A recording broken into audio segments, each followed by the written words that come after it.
There are two theories about the origin of apocalyptic writings. According to the first theory, it was Zoroaster, the founder of the religion of Zoroastrianism, who was the pioneer of apocalypse. According to the second theory, apocalypse was born in the midst of Judaism. Now, let me briefly recall our discussion of Zoroastrianism. Zoroastrianism was a Persian religion started by Zoroaster, or his Persian name is Zarathustra.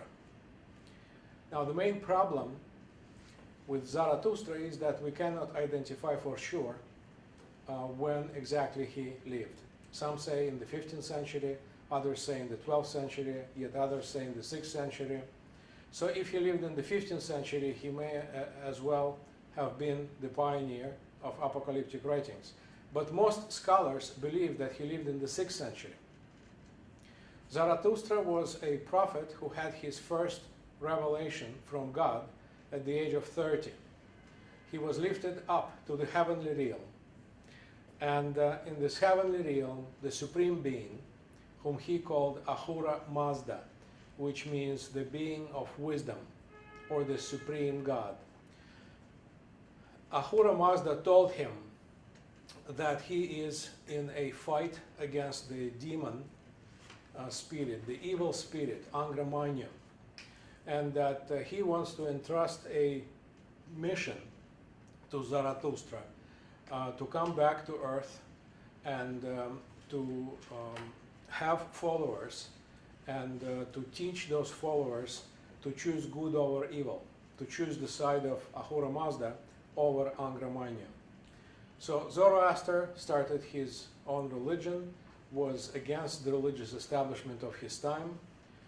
He was the friend of the poor people, poor farmers, disenfranchised people.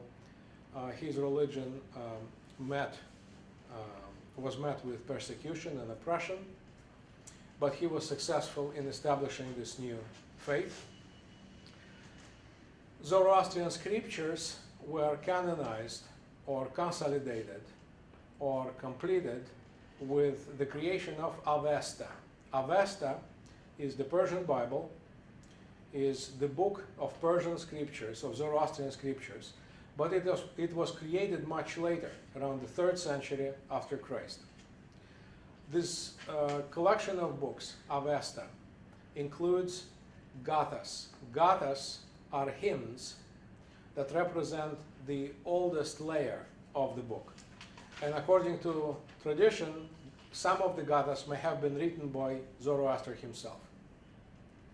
But we do not know exactly when.